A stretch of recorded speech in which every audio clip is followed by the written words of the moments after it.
A gente podia abrir em Hebreus 9, a partir do versículo 11.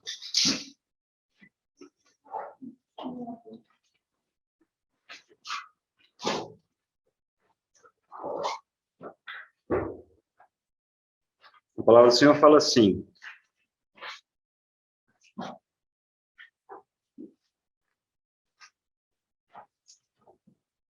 Hebreus 9, versículo 11.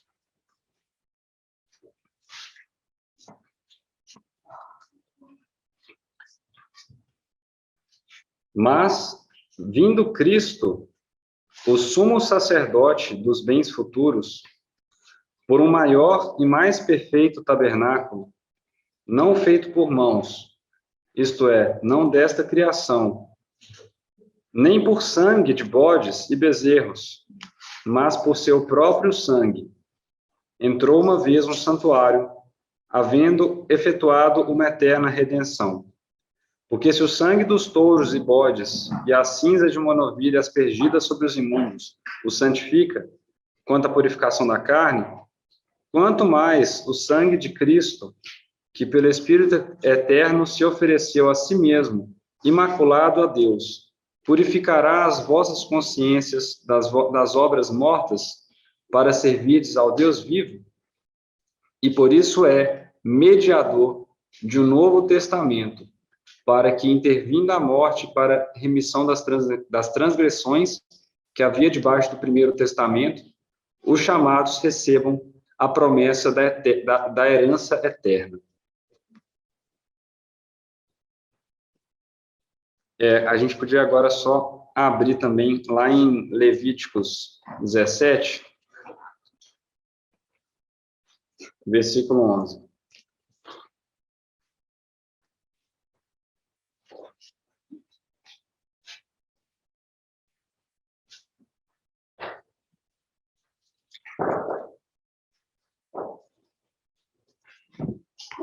Levíticos 17, versículo 11.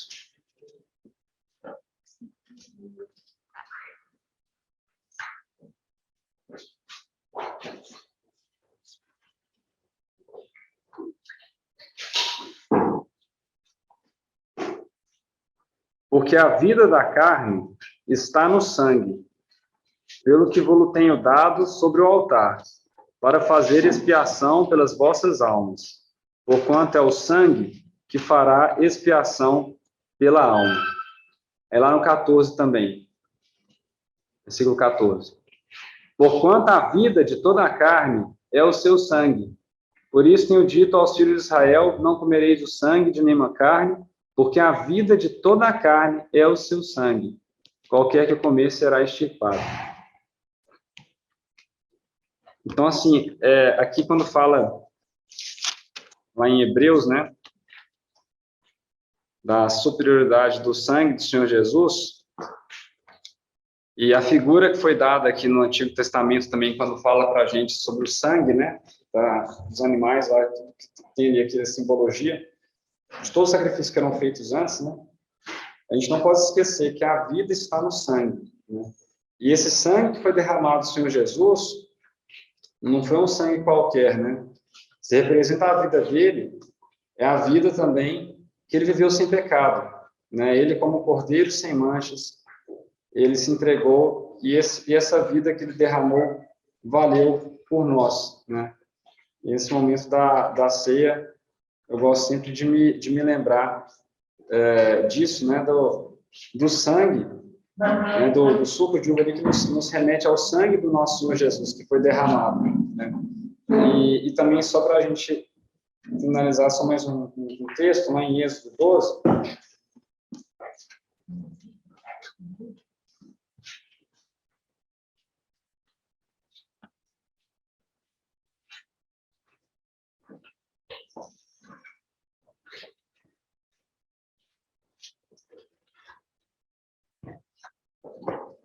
em Êxodo 12, a partir do versículo 3.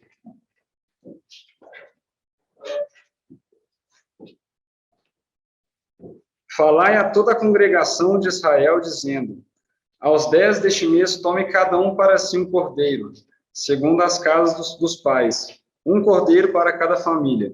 Mas se a família for pequena para um cordeiro, então tome um só, com seu vizinho perto da sua casa, conforme o número das almas. Cada um conforme ao seu comer. Fareis a conta conforme ao cordeiro. Um cordeiro ou cabrito será sem mácula, um macho de 1 ano, o qual tomareis das ovelhas ou das cabras, e o guardareis até o 14º dia deste mês, e todo ajuntamento da congregação de Israel o sacrificará à tarde. E tomarão do sangue, e pô-lo-ão em ambas as ombreiras, e na verga da porta, nas casas em que o comerem. E naquela noite comerão a carne assada no fogo, com pães ázimos, com ervas amargosas a comerão. Não comereis dele cru, nem cozido em água, senão assado no fogo, a sua cabeça com os seus pés e com a fressura. Nada dele deixareis até amanhã, mas o que dele ficar até amanhã queimareis no fogo. Assim, pois, o comereis, os vossos lombos cingidos, os vossos sapatos nos pés, e o vosso cajado na mão. E o comereis apressadamente, essa é a Páscoa do Senhor. E eu passarei pela terra do Egito esta noite, e ferirei a todo primogênito na terra do Egito, desde os homens até os animais, e em todos os deuses do Egito farei juízo. Eu sou o Senhor. E aquele sangue vos será por sinal nas casas em que estiverdes. Vendo eu o sangue, passarei por cima de vós, e não haverá entre vós praga de mortandade, quando eu ferir a terra do Egito. Então, essa questão do sangue, né, do Senhor Jesus, ele também é aquilo que nos garante a nossa redenção, né, e a nossa vida eterna. E quando o Senhor vier a segunda vez para fazer juízo sobre toda a terra, né, ele verá aquele sangue do Senhor Jesus que também está sobre nós, e nós também não receberemos, né, o juízo, porque nós estamos em Cristo. Eu queria lembrar isso aos irmãos, antes que a gente possa partir o pão. Então, o Senhor também possa nos ajudar a nos lembrar disso também. Os irmãos podem ficar livres, né, para a gente poder partir o pão logo mais. Quem quiser fazer a oração.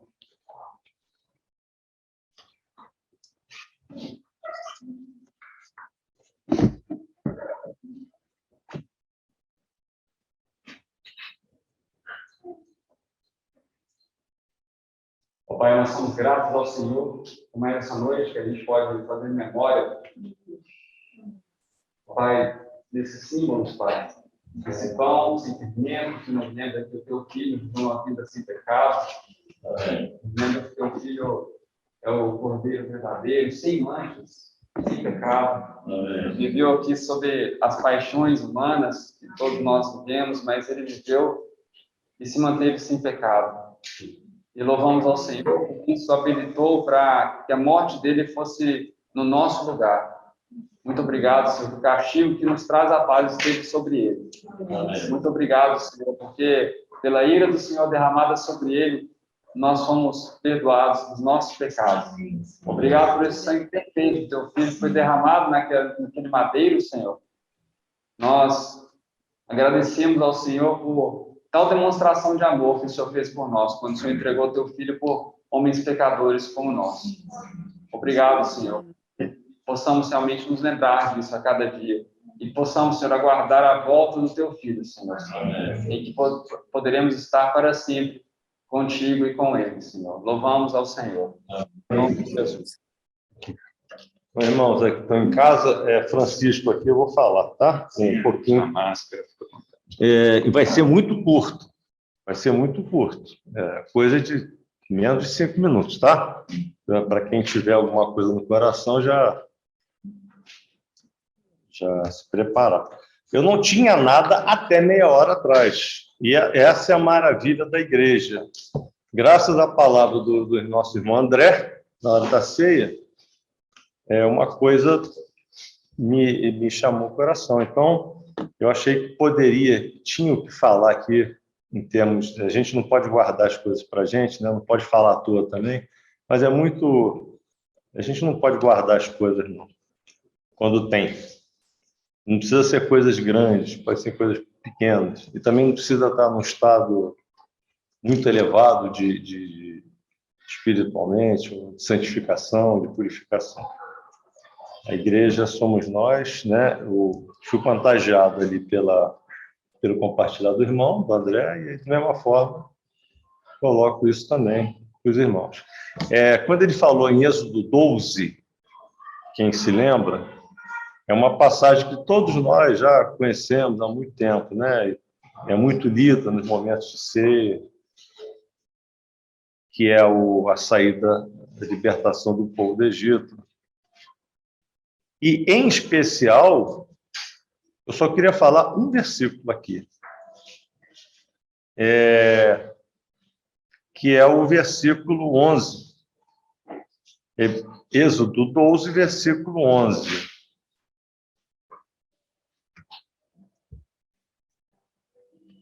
São certas coisas da palavra que não são novidade para os crentes antigos, mas nunca é demais falar. Desta maneira o comereis: lombos cingidos, sandálias nos pés e cajado na mão. Comer-o-eis à pressa. É a Páscoa do Senhor. Aí tem o 12 também, né? Porque naquela noite, isso que eu queria chamar a atenção, primeira parte do versículo 12, passarei pela terra do Egito, etc, etc. A impressão, não sei o que vocês sentem, fechar os olhos, tentar fazer deixa eu tentar visualizar uma casa naquele momento do hebreu, né, na família. Olha, a gente não vai ver quadro na parede, um armário cheio de roupa, um monte de... Não tem. Aquilo ali é o seguinte, né? Tá tudo, na impressão que eu tenho, que tá até o camelo que está lá, ou sei lá o quê, cavalo, camelo, está lá tudo pronto já. Eles estão só esperando o anjo passar e eles saírem. Então, e o Senhor para não deixar ter esse memorial, né? Claro, que é muito, muito emblemático, né? A questão aqui do Cordeiro Pascal imolado, etc. e tal, de pães ágeis. Mas, assim, essa parte de prontidão, né? E isso aí, realmente a casa deles já estava vazia, não tinha nada. No momento que eles partiram, né? O menino, pai, peraí, deixa eu abrir meu armário de brinquedo. Né? O marido, peraí, que tem mais pastas de documento, deixa eu ver aqui. Não tinha mais nada ali que agarrasse eles, nada. E aí eu até pedi ao Álvaro, que boa vergonha, né? Mas eu sabia que a parábola das virgens estava em Mateus, não sabia onde. Aí perguntei ao Álvaro ali. Mas lembra um pouco, essa passagem lembra um pouco de Mateus 25, que é a parábola das 10 virgens. Por que lembra? Né? Pelo menos foi que me tocou. Mateus 25. Essa parte que é o comecinho do versículo 12 lá de Êxodo 11, a gente vê quando, na hora que o Senhor está falando, o reino do céu será semelhante das virgens, etc, etc. Também a gente conhece muito essa passagem. É o versículo 6 em especial. Esse versículo 6 de Mateus 25, mais à meia-noite, ouvi-se um grito. Isso eu imediatamente, eu não tinha preparado nada, confesso, tá? Mas, assim, essa abordagem de Hebreus, de Êxodo 12 me tocou, e depois veio veio também essa questão das 10 virgens, porque elas estavam ali, né, dormindo, tudo bem, não estava igual lá a família dos hebreus que estava lá, acordado, preparando, esperando a qualquer momento a ordem. Mas elas, de qualquer maneira, algumas tinham tomado uma providência. Por quê? Porque elas sabiam que a vinda do noivo era de repente. Elas sabiam. Assim como lá, a determinação de Moisés, que Moisés transmitiu a determinação do Senhor lá em Êxodo, sabiam também que seria de repente a saída. Então, essa conexão que eu queria fazer. Lá o Hebreus, desculpe, Êxodo 11 e o comecinho do 12, nós lemos antes, e Mateus 25, especialmente esse versículo 6. Mas à meia-noite ouvi-se o grito, eis o noivo. Né? E aí fala, a gente percebe o seguinte, que no versículo 7, não diz que 5 se prepararam, 5 levantaram e 5 ficaram assim, não, todas elas se levantaram, só que antes delas adormecerem, aquelas 5 tinham se preparado convenientemente. E aí, não vou me estender, porque também não tem nem cabedal assim para isso, mas assim, eu fico imaginando o seguinte, lá em Êxodo, eles estavam preparados para o momento do anjo passar e libertar e ferir os primogênitos de todos, menos quem tivesse o sangue nos umbrais da porta. Eu não sei também, claro, acredito que cada família cumpriu a determinação lá, direitinho, os pães árvores, do cordeiro, para uma família, se fosse demais, dividia com outra, tudo bem. Mas, assim, eu acredito que alguns eram mais previdentes também do que os outros. Vamos fazer uma viagem, vamos sair do Egito, vamos para uma terra que manda leite e mel, mas está lá na frente, não sei quanto tempo vai demorar. Então, assim, essa questão quando o Senhor está para nos chamar, e a gente sabe que Ele está para nos chamar. A gente costuma muito falar nos finais das conferências, das reuniões, irmão, então, se o Senhor não voltar... Não, o Senhor pode não voltar e um de nós não está aqui semana que vem. Né? Então, assim, quem tem 65, 70, você já começa a ver assim, não é que o Senhor vai voltar, você que vai chegar para avisar isso. Então, summing up, como se diz, dar um fechamento aqui. Presteza, prontidão, em primeiro lugar. Prontidão. E aí, quando eu falo prontidão, prontidão espiritual. É difícil demais, né? A gente está pronto, assim, espiritualmente. Mas, assim, até questões práticas. Questões práticas mesmo. Nosso dia a dia na nossa casa, o que está nos amarrando, né? Nossa. Coisas do passado. A vida é papel, às vezes, é bobagem, que amarra a gente, e pode não parecer, mas está lá, está pregado na parede, é uma coisa que te segura. E essa questão eu falei me ajuda aí, o que é a palavra que eu falei agora? Previdência, prontidão, obrigado. Prontidão e a provisão também para a viagem, né? Provisão. Que é a questão do azeite, né? Chegar lá, vai todo mundo estar tratado igual? Não sei, acho que não, né? Ok? Então é isso. Amarrar Êxodo 11 a Mateus 25, prontidão e previsão para a viagem. Agora, nós estamos aqui, né? Nós estamos num caminho aqui ainda nesse período. Não sei se a gente vai ficar aqui mais um dia, mais um ano, mais 10 anos, mas nós temos aqui algo para fazer nas nossas vidas, na vida dos outros, né? E é para isso que nós estamos aqui, nos edificando mutuamente. Isso que eu acho bacana na igreja. Bacana, né? Um camarada que chegou aqui na reunião sem absolutamente... Eu sabia, o bicho tinha aberto, tinha absolutamente nada para falar. Nada. Aí o irmão vai, coloca uma palavra na ceia. Então, assim, isso é muito bacana. Acho que é isso que a gente deve nos estimular mesmo, sabe? Não apenas em relação à palavra, mas em relação às boas obras que Deus preparou de antemão, ao trabalho de evangelismo, de edificar uns aos outros, de consolar, né?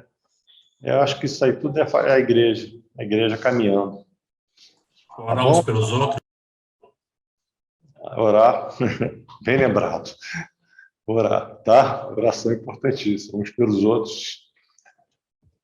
Isso aí é fundamental. Aliás, hoje eu li um devocional, não sei, recebo oração precede a bênção, a oração precede a misericórdia, né? Clama pela misericórdia do Senhor. Se a gente está orando também por nós e pelos outros, né? Tá bom, irmãos? Então era isso.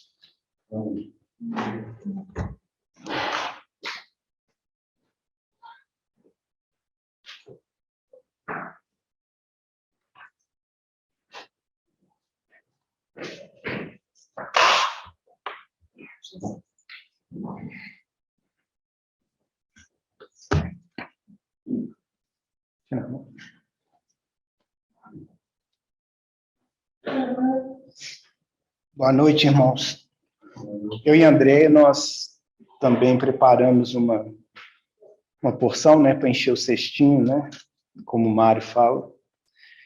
É um pouquinho mais longo que o do Francisco, mas não vai demorar tanto assim também, não. Nós estávamos considerando a palavra e o Senhor colocou no nosso coração o livro de Reis, 1 Reis, capítulo 16, versículo 25 e 26. Tem umas outras passagens também que a gente vai considerar.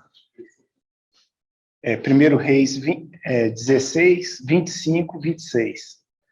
E se os irmãos tiverem um pouco de paciência, eu vou falando e André vai lendo também, só para ficar mais fácil. Vai traduzir, André vai traduzir para mim. Boa. Mas a situação é a seguinte: quando nós estávamos estudando, né, a palavra, o Senhor colocou esse encargo no nosso coração. É uma palavra que aproxima dois tempos históricos distintos, né, que é o tempo de Elias e o tempo de João Batista, e aquilo que cada um recebeu, né, uma missão solene do Senhor.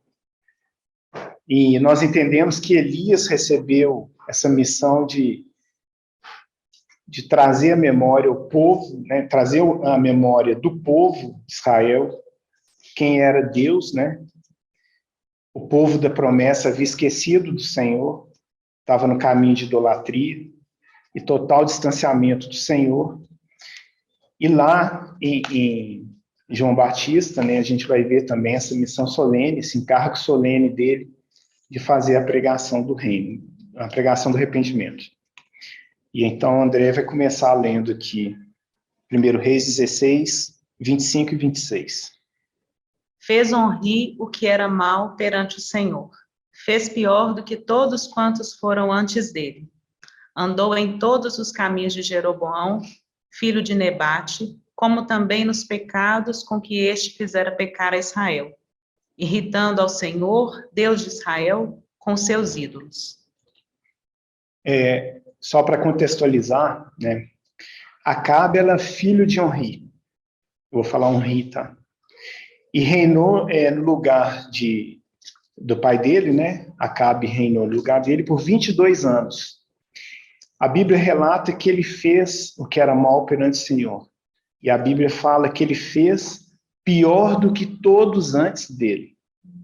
Então, possivelmente, ele aprendeu com o pai dele esse caminho da idolatria e ele conseguiu aperfeiçoar ainda negativamente, né?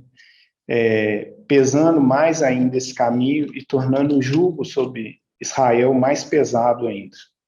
Ele adorou a Baal, o falso Deus, né, considerado por eles responsável por trazer chuvas e fertilidade à terra. E ele foi casado com Jezabel. E quem que era essa Jezabel, né? Ela era uma mulher sidonita que ela matou, à exceção daqueles que foram escondidos por Obadias, os profetas do Senhor. A Bíblia relata também, lá em 1 Reis 21, 25, novamente André vai ler, vai traduzir.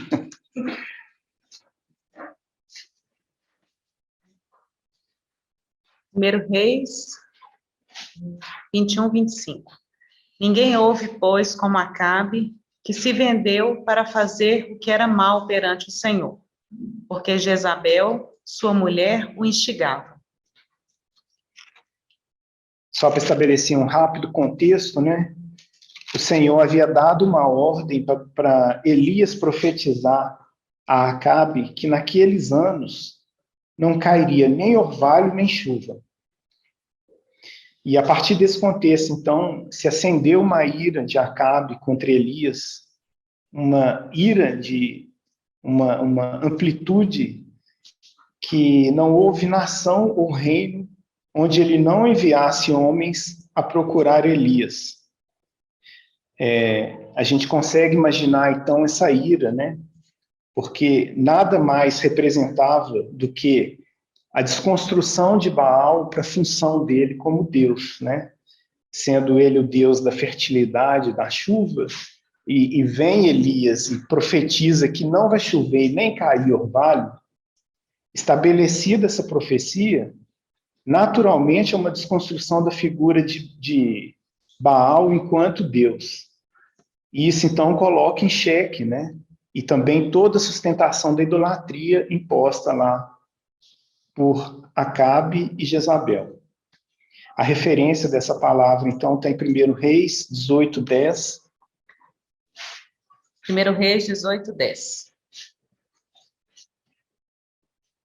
Tão certo como vive o Senhor, teu Deus, não houve nação nem reino aonde o meu Senhor não mandasse homens à tua procura. E dizendo eles, aqui não está, fazia jurar aquele reino e aquela nação que te não haviam achado. Seguindo, então, né, o desdobramento dessa história, Elias determina a Acabe. É muito interessante que quando eu estava falando com a Andréia, ficou muito claro que todo Acabe, né, um iníquo, em todo tempo, ele cumpriu a ordenança do Senhor, ele se dobrou, não sei se consciente ou inconscientemente, mas ele se dobrou às ordens que Elias dava para ele. E Elias determina, então, que ele ajunte o povo no Monte Carmelo. E lá, então, o Senhor seria levado à prova. A idolatria, ela havia regado tanto Israel que, ao ser questionado por Elias sobre até quando eles iriam cochear entre dois pensamentos, o povo nada pôde responder. E a referência dessa palavra está em 1 Reis 18, 20 e 21. Então enviou Acabe mensageiros a todos os filhos de Israel, e ajuntou os profetas no Monte Carmelo. Então Elias se chegou a todo o povo e disse, até quando cocheareis entre dois pensamentos? Se o Senhor é Deus, seguiu. Se é Baal, seguiu. Porém o povo nada lhe respondeu. É interessante que nesse trecho, né, que começa a narrativa dessa história até o término do que foi feito ali no Monte Carmelo, tem 3 momentos que aparece o povo. No primeiro momento, o povo não diz nada. No segundo momento, o povo concorda com o que foi dito. E no terceiro momento, o povo abre a boca para confessar que Deus é o Senhor. E aí a gente vai ver, então, rapidamente isso, só para a gente concluir o que o Senhor colocou no nosso coração. Então, Elias propõe um desafio, né, numa situação de igualdade entre as partes, para que a partir dessa proposição haja manifestação de quem é o Deus verdadeiro. Nesse momento, o povo se manifesta dizendo que aquela era uma palavra boa. Então, é a segunda vez que o povo é mencionado, né? E a referência está em 1 Reis 18, 24. Então, invocai o nome do vosso Deus, e eu invocarei o nome do Senhor. E há de ser que o Deus que responder por fogo, esse é que é Deus. E todo o povo respondeu e disse, é boa esta palavra. Os profetas de Baal, só para contextualizar, né, prepararam os manjares, de acordo com o que havia sido preconizado, e o resultado, né, fatalmente foi o esvaziamento por completo e publicamente das falsas expectativas daqueles que esperavam em Baal. E essa palavra está referenciada em 1 Reis 18, 27 e 29. Ao meio-dia, Elias zombava deles, dizendo, clamai em altas vozes, porque ele é Deus. Pode ser que esteja meditando, ou atendendo a necessidades, ou de viagem, ou a dormir e despertará.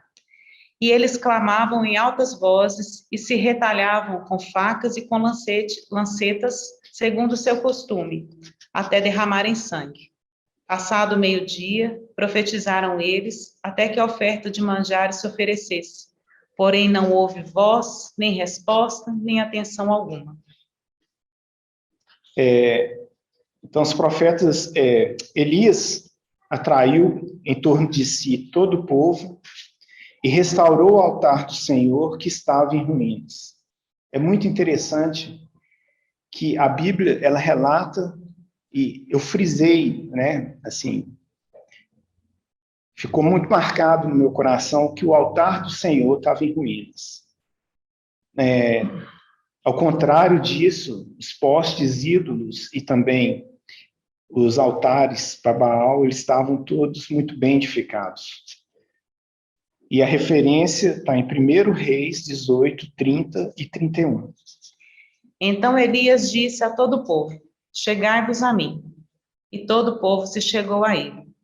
Elias restaurou o altar do Senhor que estava em ruínas.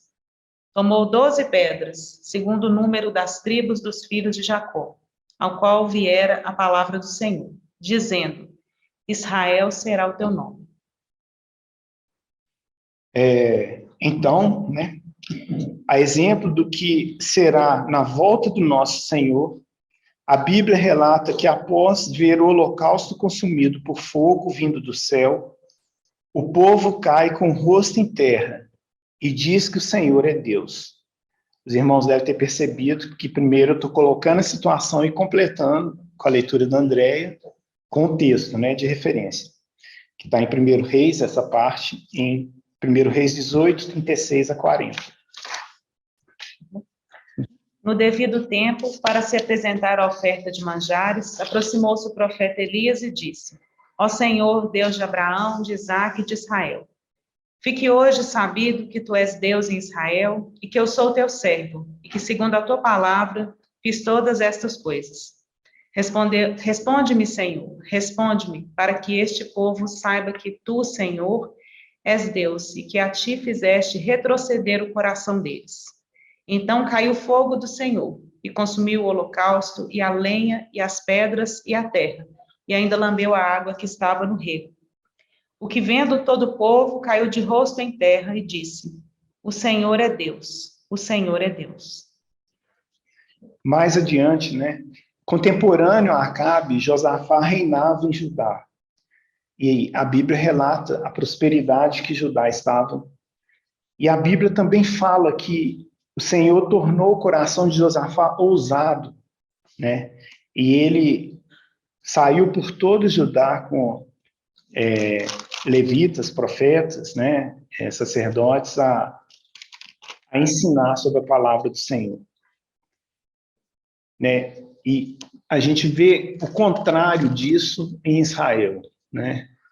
Depois de dividido, Israel cada vez mais mergulhando na idolatria e na destruição.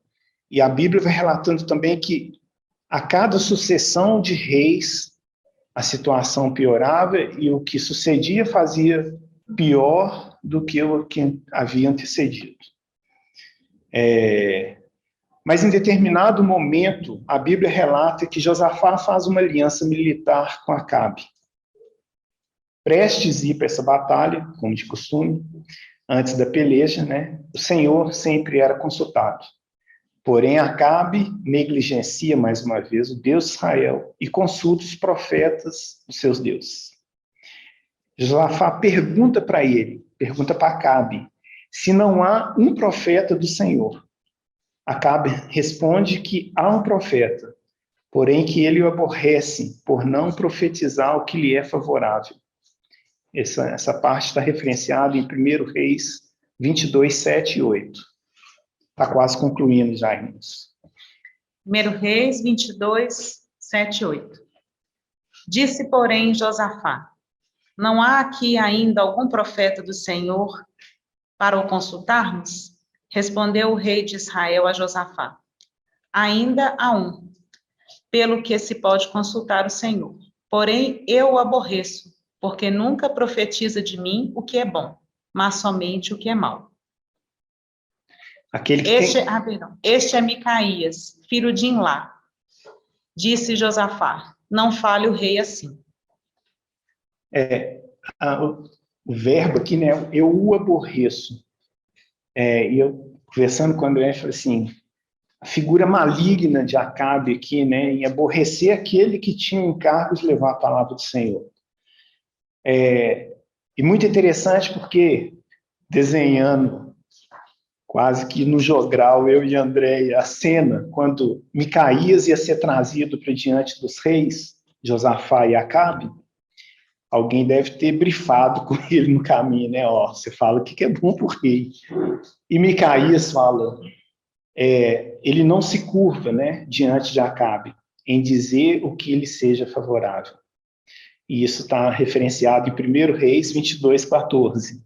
Respondeu Micaías: tão certo como vive o Senhor, o que o Senhor me disser, isso falarei.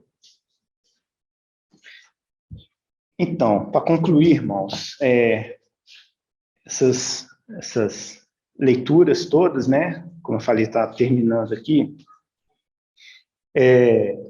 O contexto geral é que o Senhor havia sido esquecido pelo povo dele. O povo escolhido do Senhor o esqueceu. A ponto de ser necessário ser levado à prova para que manifestasse seu poder ali no Monte Carmelo e todos o confessassem como sendo Deus, ali nos dias de Elias. O paralelo que veio no meu coração, então, foi entre dois momentos, o tempo de Elias e o tempo de João Batista. E, para além da semelhança que havia entre as vestiduras, tanto de Elias quanto de João Batista, que está referenciado em 2 Reis 1, 7 e 8. 2 Reis 1, 7 e 8. Ele lhes perguntou: qual era a aparência do homem que vos veio ao encontro e vos falou tais palavras? Eles lhe responderam: era um homem vestido de pelos, com os lombos cingidos de um cinto de couro. Então disse ele: é Elias, o tesbita. E a outra parte é Mateus 3, 1 e 2. E Mateus 3 e 4. Primeiro 3 e 4, por favor.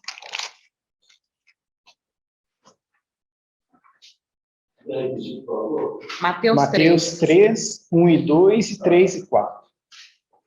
De 1 a 4. Mateus 3. Naqueles dias apareceu João Batista, pregando no deserto da Judéia, e dizia: arrependei-vos, porque está próximo o reino dos céus. Porque este é o referido por intermédio do profeta Isaías. Vós do que clama no deserto, preparai o caminho do Senhor, endireitai as suas veredas. Usava João veste de pelos de camelo e um cinto de couro. A sua alimentação eram gafanhotos e mel silvestre. Então, como eu havia dito, né, para além da semelhança das vestes de ambos, tem um encargo que cada um recebeu, esse encargo solene. Em Elias, o encargo de lembrar o próprio povo, o povo escolhido do Senhor, de quem era o verdadeiro Deus. E em João Batista, o encargo de precedendo o caminho, né, do Senhor Jesus, de pregar o arrependimento. E o que isso, então, fala, né, só para fechar para a gente hoje, é que nós estávamos conversando, eu falei com a Andréia que eu entendo que nesse momento, né, para os dias que a gente está vivendo, considerando também a semelhança daquela sociedade que Elias encontrou e que João Batista encontrou, de tamanha idolatria e tamanha perversidade, assim tem sido os nossos dias. Nós temos muitos deuses hoje. E muitos deuses acobertados pela religião, a ponto de cegar até muitos que um dia tiveram os olhos alcançados pelo Deus verdadeiro, a ponto de obliterar esses olhos e nós enxergarmos esse Deus de forma não na sua dimensão exata, né? Acho que nós não podemos enxergar o Senhor, ele é tão precioso e tão grande, mas de alguma forma deturpando a figura do Deus do Deus verdadeiro. Dialogando com essa modernidade que a gente vive e fazendo concessões para a gente ter, de alguma forma, conforto para esse tempo. Nós já sabemos o fim da história, é a segunda vez que eu falo isso. A gente sabe o fim da história. A gente não precisa perder tempo com algumas questões postas no nosso dia e preocupações também postas nos nossos dias, porque a história, né, como esse arcabouço que permite a gente transitar nas eras, a gente sabe, foi dado por misericórdia, graça e falta até adjetivos para qualificar essa ação do Senhor, o cuidado dele conosco, e que ele nos deu o depois, o agora e o que está por vir, né? Deixado na palavra dele. A história, ela só registra aquilo que já aconteceu.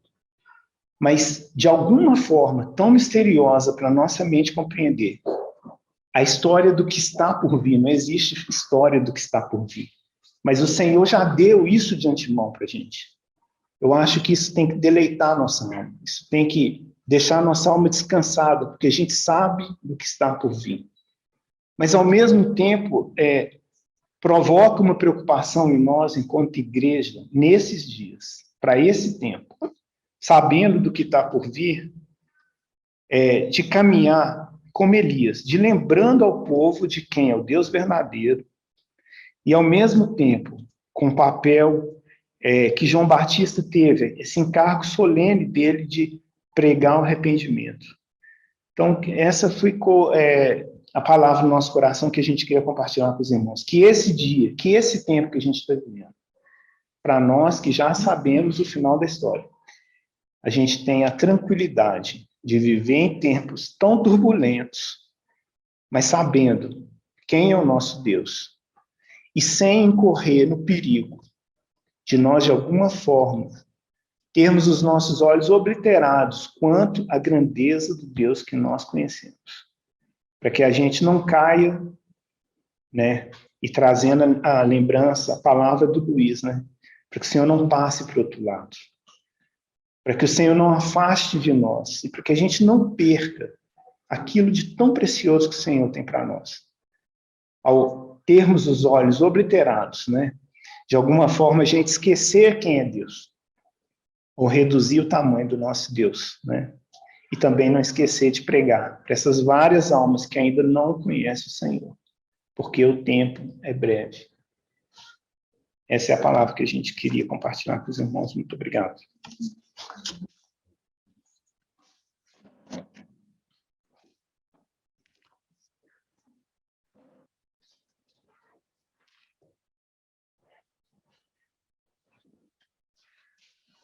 Boa noite, irmãos. Eu vou aproveitar a deixa e vou chover no molhado aqui. Não, me sinto pelado sem ela, então vou ficar com a máscara mesmo. Eu vou falar só um pouquinho do que eu pensei essa semana, que eu estava considerando essa semana. Vamos ler uns versículos em Jeremias. Jeremias 7.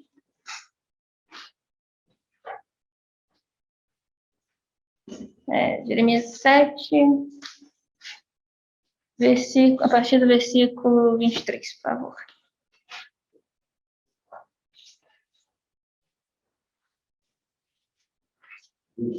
Isso.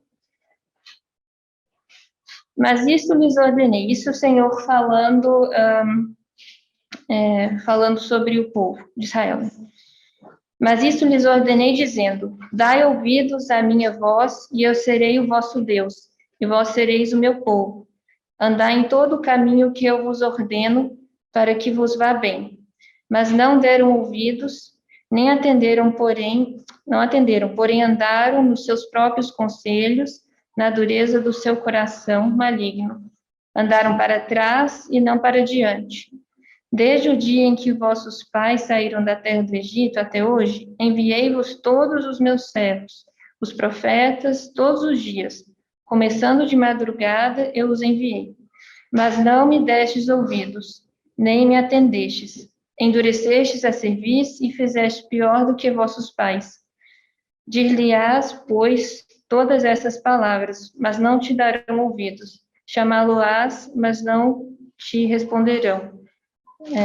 Dir-lhe-ás, esta é a nação que não atende à voz do Senhor, seu Deus, e não aceita a disciplina. Já pereceu, a verdade foi eliminada da sua boca. Corta os teus cabelos consagrados, ó Jerusalém, e põe-te a prantear sobre os altos desnudos, porque já o Senhor rejeitou e desamparou a geração objeto do seu furor. Porque os filhos de Judá fizeram o que era mal perante mim, diz o Senhor. Puseram seus ídolos abomináveis na casa que se chama pelo meu nome, para contaminarem. Estava lendo esse trecho essa semana, e sabe quando vem uns pensamentos na cabeça, assim, sem muito filtro? E o que veio na minha cabeça foi, de novo, esses ídolos. Nossa, mas Israel toda hora os ídolos. Tem praticamente todo o Antigo Testamento, ainda mais a maioria dos profetas, é a idolatria de Israel, se prostituíram, foram atrás de outros deuses. E imediatamente eu lembrei de 1 Coríntios 10. Vamos ler 1 Coríntios 10, por favor.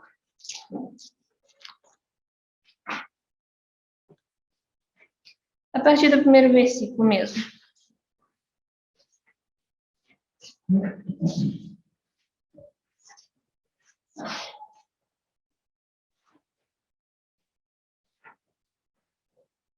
Ora, irmãos, não quero que ignoreis que nossos pais estiveram todos sobre a nuvem e todos passaram pelo mar, tendo sido todos batizados assim na nuvem como no mar, com respeito a Moisés.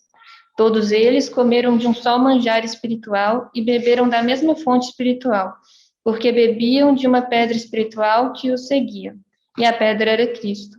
Entretanto, Deus não se agradou da maioria deles, razão porque ficaram prostrados no deserto. Ora, essas coisas se tornaram exemplos para nós, a fim de que não cobicemos as coisas más, como eles cobiçaram.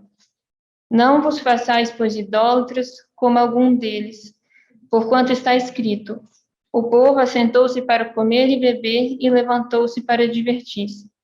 E não pratiquemos imoralidade, como alguns deles o fizeram, e caíram num só dia 23.000.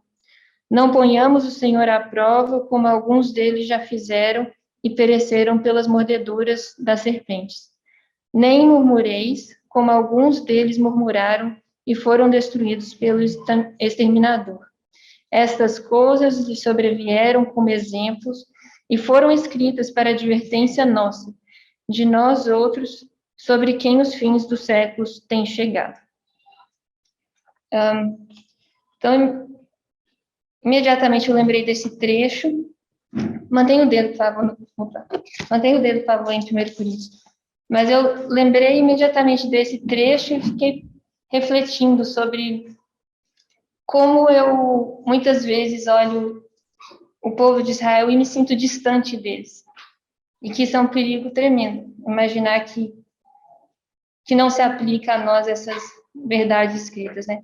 Aí, vamos ler só de novo em Jeremias 7, eu não sei se eu falei para vocês manterem o dedo, mas nem precisa abrir, mas eu leio. Aqui, Jeremias 7, versículo 9.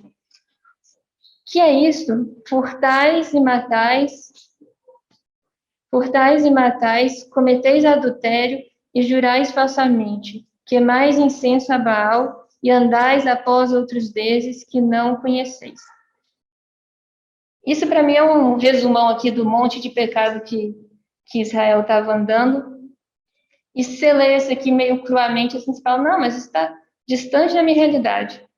Mas se a gente lê esse versículo à luz do Sermão do Monte, né, Mateus 5, 6, 7, eu acho que traz uma perspectiva diferente e, de repente, a realidade deles não parece tão distante da nossa, né? E considerando essa questão da idolatria do povo e refletindo sobre a minha vida, o Senhor me chamou a atenção para um aspecto específico. Eu já sei há muito tempo que o meu medo do julgamento alheio ou da opinião que os outros têm de mim é um empecilho para que eu faça muita coisa, mas recentemente o Senhor trouxe à tona de que isso é um ídolo para mim. Eu sirvo muito mais a mim mesma nesse sentido do que ao Senhor. Entre eu me proteger de uma situação e servir o Senhor, eu vou escolher, muito provavelmente, me proteger. Então, assim, e quando vem o título ídolo, traz muito mais temor ao coração, né? Porque a palavra fala claramente que quem pratica essas coisas, uma delas é a idolatria, não herdará o reino. Né? Mas graças ao Senhor, porque ele convence, ele providencia, ele quer nos levar a arrependimento, e quero deixar um encorajamento, igual André e Vaguinho deixaram, de que a gente considere os nossos caminhos diante do Senhor no dia que se chama hoje, para que Ele nos convença do nosso pecado, da nossa idolatria.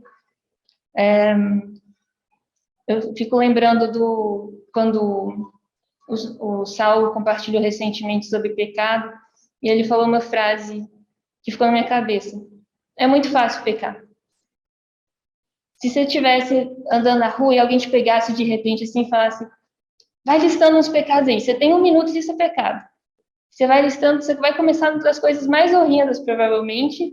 Não sei se isso é legado dos 7 pecados capitais da Igreja Católica, mas tem umas coisas muito básicas no nosso dia a dia que a gente provavelmente não ia levar em consideração. Mas só para concluir, então, eu vou ler de novo em 1 Coríntios,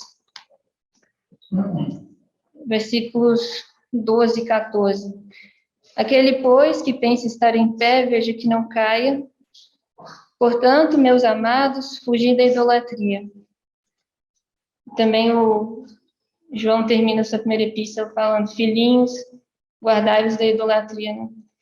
Então, que o Senhor nos convença do nosso pecado, da nossa idolatria, que Ele ache espaço para arrependimento,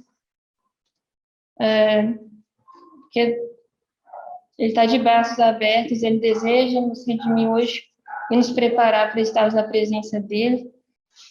Mas se resistirmos, Ele vai para o outro lado, Ele vai atravessar e vai para outra direção. Que o Senhor nos abençoe e nos conduza essa semana. Aproveitar os últimos 10 minutos para trazer uma lembrança a todos. Né? Eu vou ler um dos meus trechos prediletos quando eu compartilho o Evangelho em sala de aula. É um dos textos que eu uso. Marcos capítulo 2, a partir do versículo 1. Dias depois, entrou Jesus de novo em Cafarnaum, e logo ocorreu que ele estava em casa, e muitos afluíram para ali, tantos que nem mesmo junto à porta eles achavam lugar, e anunciava-lhes a palavra. Alguns foram ter com ele, conduzindo um paralítico levado por 4 homens. E não podendo aproximar-se dele por causa da multidão, descobriram o eirado no ponto correspondente ao que ele estava. E fazendo uma abertura, baixaram o leito em que jazia o doente. Vendo-lhes a fé, Jesus disse ao paralítico, filho, os teus pecados estão perdoados. Mas alguns dos escribas estavam assentados ali e arrazoavam em seu coração. Por que fala ele deste modo? Isso é blasfêmia. Quem pode perdoar pecados senão um que é Deus? E Jesus, percebendo logo por seu espírito que eles assim arrazoavam, disse-lhes, por que arrazoais sobre essas coisas em vosso coração? Qual é mais fácil dizer ao paralítico, estão perdoados os teus pecados? Ou dizer, levanta-te, toma o teu leito e anda? Ora, para que saibais que o Filho do Homem tem sobre a terra autoridade para perdoar pecados, disse ao paralítico, eu te mando, levanta-te, toma teu leito e vai para tua casa. Então ele se levantou e no mesmo instante, tomando o leito, retirou-se à vista de todos, a ponto de se admirarem todos e darem glória a Deus, dizendo: jamais vimos coisa assim. Então, o relato é desse paralítico, que sem medo de errar, dada a época e o contexto, devia ser um mendigo. Um paralítico, na época, não tinha muitas condições. Era o grande problema desse homem. E ele provavelmente sabia disso, de própria experiência, mas também ele contava com a compaixão de uma comitiva. A gente sempre imagina 4 pessoas, mas aqui diz que 4 carregavam o leito, mas que havia outros, né? Fala dos amigos, né? Alguns, né, se não estou enganado, diz que um texto paralelo diz amigos, né? Então havia uma comitiva que eles falaram assim: não, ouviram falar que o Senhor estava em casa pregando a palavra. O Senhor já havia estabelecido Cafarnaum naquela época como centro de ações, de operações. Ele ficou ali por volta de 1 ano e meio. E ali foi assim, um milagre atrás do outro. Por isso mesmo que o Senhor disse que ai de ti, Cafarnaum, porque se, né, em Tiro e Sidom, se tivessem feito os milagres que fiz aqui, eles há muito teriam se arrependido. A quem muito é dado, muito é cobrado.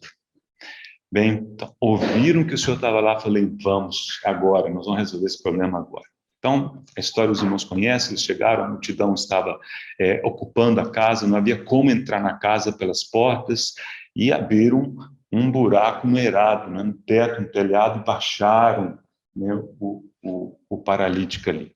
A cena, acho que é de grande impacto, né? Porque o senhor falando, conversando, daqui a pouco, né, aquele barulhinho no teto, né? Falei: que história é essa? Cá uma coisinha aqui, cá outra aqui, daqui a pouco uma fresta de luz, não sei o quê, e vai abrindo. Opa, peraí.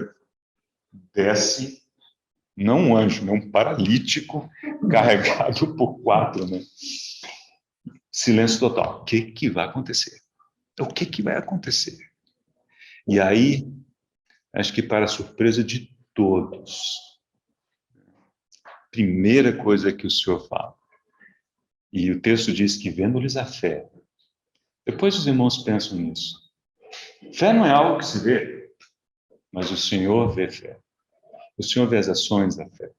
O Senhor vê os resultados de quem exercita e pratica a fé.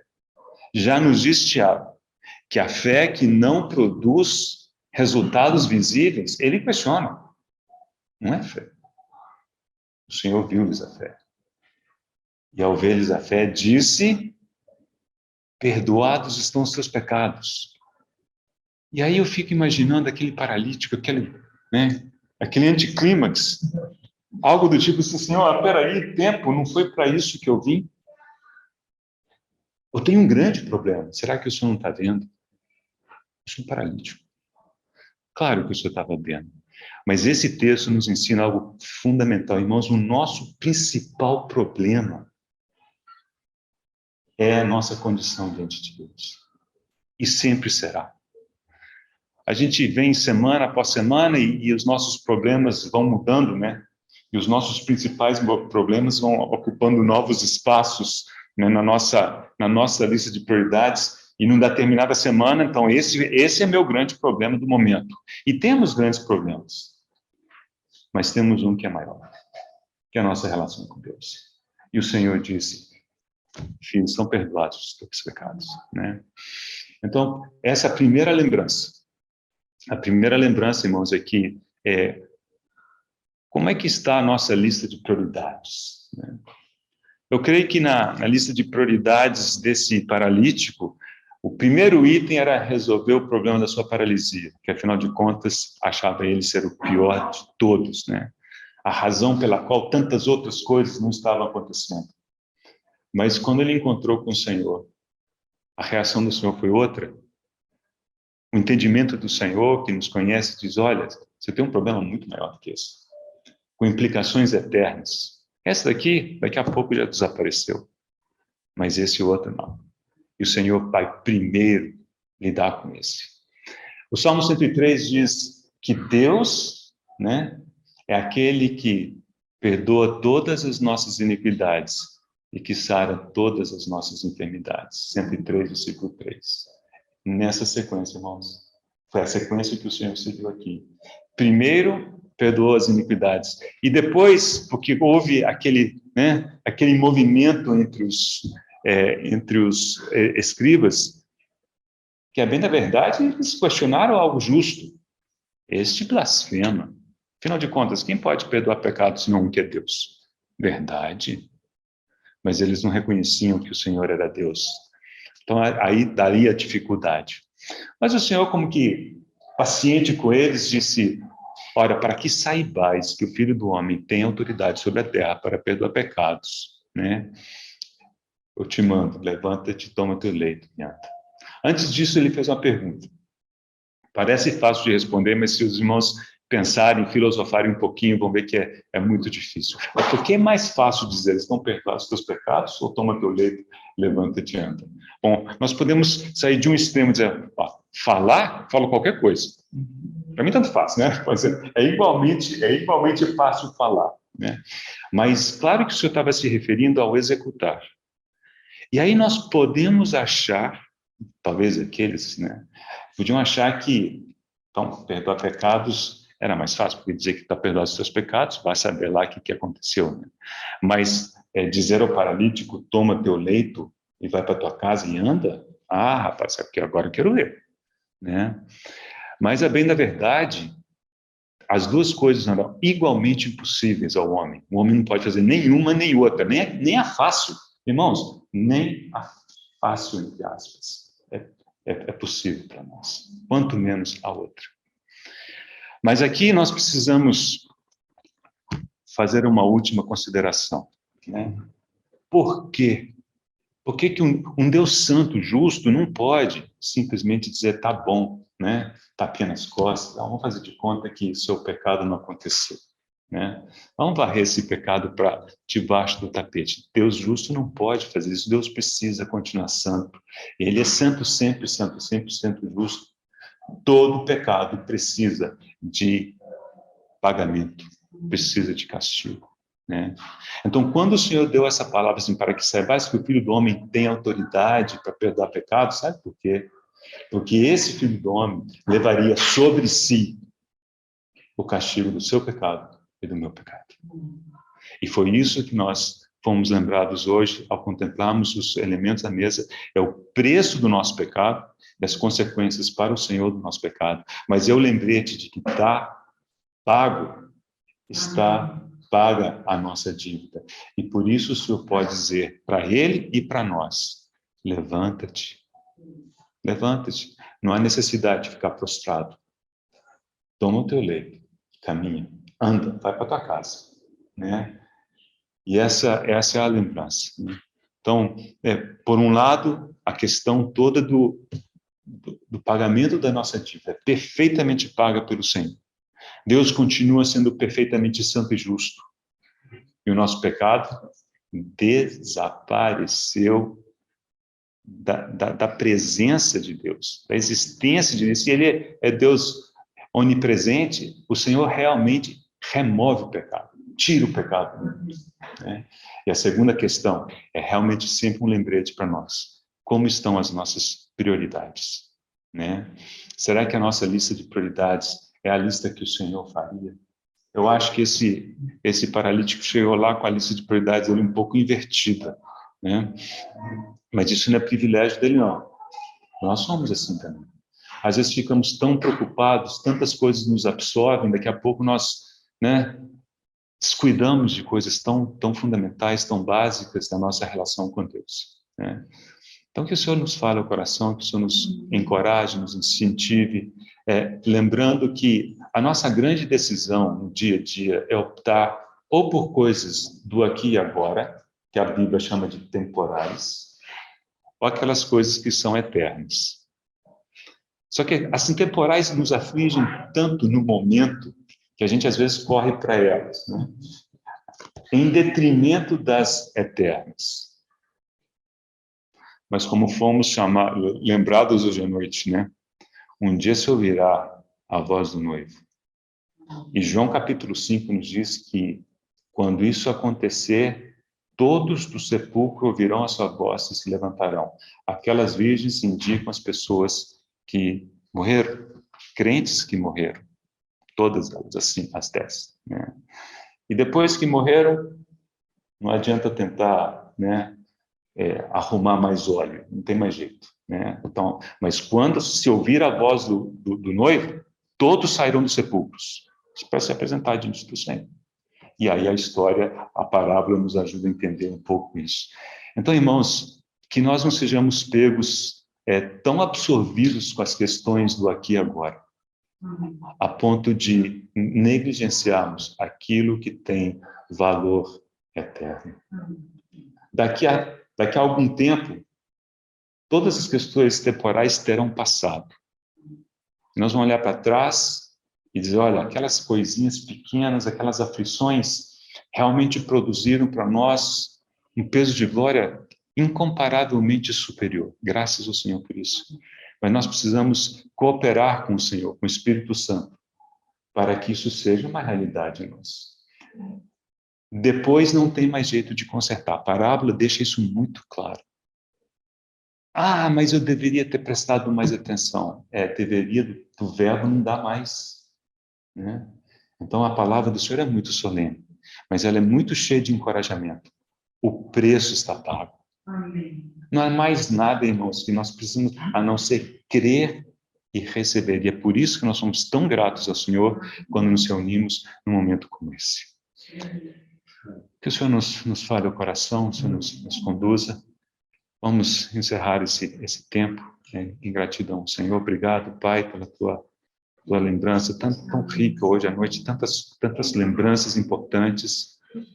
Senhor, como é verdade de que o Sermão do Monte nos vincula, Senhor, ao Antigo Testamento, e nós não podemos dizer que somos melhores em nada. Nós precisamos da tua graça, precisamos do sangue, precisamos de ter os nossos pecados, Senhor, perdoados e levados, castigados. E nós reconhecemos com gratidão que isso já aconteceu de forma perfeita na pessoa do Senhor Jesus Cristo. É por isso que podemos nos apresentar diante de Ti com toda liberdade, com ousadia, com paz, com gratidão. Senhor, nós pedimos a ajuda do Teu Espírito para que nós não nos percamos nas nossas coisinhas do dia a dia. Senhor, Tu sabes que elas nos afligem, Tu sabes que elas pesam sobre nós, que nos entristecem, muitas vezes roubam a nossa paz, às vezes nos trazem ansiedade, mas queremos depositar tudo a Teus pés e pedir que o Senhor nos ajude a erguermos os olhos e olharmos para aquilo que é eterno. Senhor, grandes coisas o Senhor está formando em nós, individual e corporativamente. Por isso queremos cooperar contigo. Sermos, Senhor, construtores juntos contigo, Senhor. Dá-nos a graça de fazermos isso com material que passará pelo fogo e que, Senhor, não será queimado naquele dia. Senhor, nós encomendamos a semana que inicia em Tuas boas mãos, pedimos que o Senhor nos guarde do mal, nos livre do maligno, Senhor, nos conduza em paz. Em nome de Jesus, Senhor. Amém.